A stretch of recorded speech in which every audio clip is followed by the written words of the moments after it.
Bagfuel, baby. What keeps you going? Is it that you like to be on stage? Is it the money? You just love to sing? What is it? What keeps you going? I think, you know, The challenge? the music is itself, the sounds, you know, what the energy that I'm getting. Everything that I hear is so motivational. You know what I mean? Like every kind of style of music though. It's not just one. It's like when I was just in the Uber right now and the guy was playing like some Arabic kind of music and it was just the runs I was hearing. I was like, oh my God. And like, you know, I'm always inspired by music. So it's like, it's not just one thing. It's music in general, sounds, you know what I mean? Frequency. That's what I'm into. Now, do you hear anybody nowadays R&B wise that inspires you? That reminds you of you? Absolutely. Many people. But it's like, I feel like that's the one mind though. You know what I mean? That's like what we're all tapping into, is that we all kind of like have this consciousness of something, this collective thing. I like to call it hip hop because that's what we've been calling it all these years. You know what I mean? So I love it because hip hop has been so inclusive to all music. There's nothing you can't make. There's no sound of music that you can't put out there. Like, I don't care if it's polka or if it's like reggae, anything, you know what I mean? There's no classical music, anything. You can all incorporate it into hip hop. What's the one song of yours that you kind of slept on that became a big monster? Well, I do. What You Say, Boo song. I had that on my first demo. Wow. So like, I was 18 when I came to, you know, Babyface and them, and we saved that. We saved it. You know, for some reason we just didn't go with that one first. You know. How do you feel about legacy? Because I'm big online about talking about people's legacy. I feel like that people of the generation who had a lot of hits, like yourself, I feel like that they can spoil their legacy putting out these later songs that people don't receive as well. How do you feel about that? I don't know, man. I think when you're dedicated to your artistry, you're dedicated to your artistry. And I'm not asking for permission to be an artist. This is who I am. I'm doing this regardless. I'm doing this regardless of whether I make money doing it. If I have to spend my money, which I am doing because I'm independent. So evidently I'm, you know, investing in myself and my dream. This is what I do. I'm not asking for your permission or anybody else's to do what I do, to be an artist. You know what I'm saying? This is what it is. Accept me or don't. There's a million other artists to listen to. But my thing is like, this is my contribution to the planet. You know, while I'm here, this is my purpose. What does it take to invest in your dream at where you at? And the reason why we ask, it's a lot of young artists who feel that it should just be handed to them. And for you to have everything saying you're putting up your money, you got to invest in yourself. Because why should anybody else, if you don't believe, why should anybody else believe? You know, I know what it's like to have people believe in you.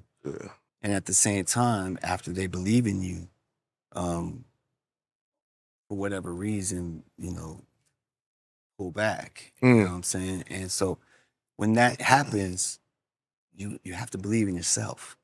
When you first dropped, was there any backlash when people found out that you was white because they thought that you was black? Oh yeah. What was that like? What was that like? Oh yeah.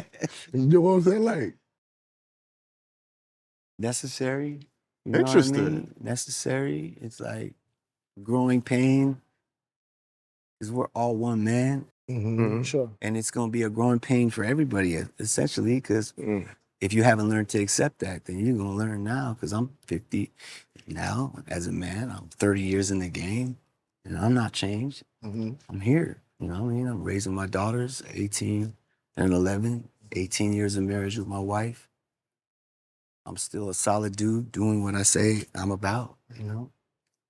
I'm just a man. You didn't let it phase you. Did you ever have second thoughts, though? Or while you was facing some of the backlash, did you ever? No, because I know that's a necessary thing for the society that we live in. You know what I'm saying? That's a reality of it. I embraced it, and I went deeper into the culture and embraced it more, and went to every club, and went to Kingston, Jamaica, and to Tough Gong Studios with Bob Marley, you know, his energy, and embraced the culture, you know what I mean? And been to Cuba, you know, Havana, Cuba, and being able to go there and be in those studios and build with those musicians, and, you know, and to go to the places I've been in, like London, and, you know what I mean, to have the culturing that I've had, you know.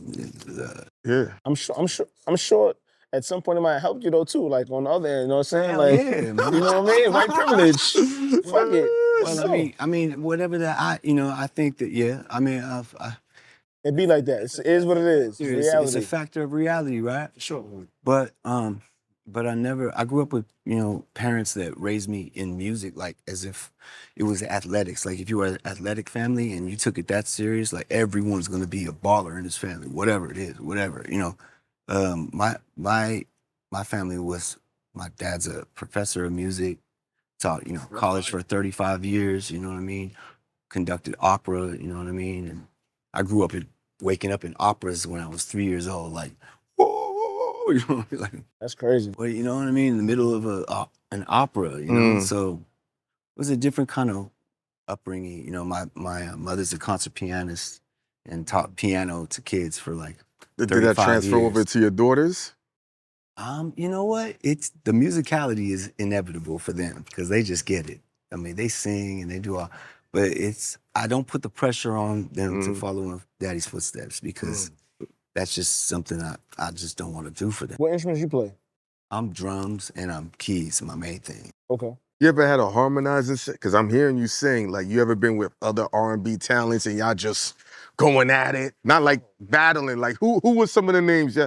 Oh man, I mean, just recently, like just getting to get with my guy Tank, man. Really? You know, Tank is just such a wonderful inspiration for Talented. me. You know what I mean? He's so Let me turn talented. this down, too. But he's a self-contained artist. You know, he Meaning? can write. Okay. He can play the keys and write his song right there on the spot. You know what I mean? And just that's the same type of artist I am. I'm about It's to say, like- don't you do that as Yeah, well? it's you know, that's what we do. You know, we sit down, we play some chords, we get a vibe going, and then we sing what comes to our mind. You know, and but for him to like vouch for my record, "Waiting on You," that's my first single for this new album, "Waiting on You." It's the name of that album. Was incredible. Just for him to say he loved the record, but then because I went on R&B Money, you know, we had that interview. Yeah. And it was, Him it was and Jay dope. Valentine. And yeah, man, we built with that, you know, and to share that with him, I was like, hey, man, you're a big part of this inspiration in terms of like just how I'm riffing and, you know, the way my voice has kind of matured over the years. You're a big inspiration for me, man. So I want to give you your flowers, you know. How do you And when he feel? heard the record, he was like, yo, I got to be on that. So I was like, man, okay, let's do it. And I didn't think I thought he, you know, might have just thrown out there real quick.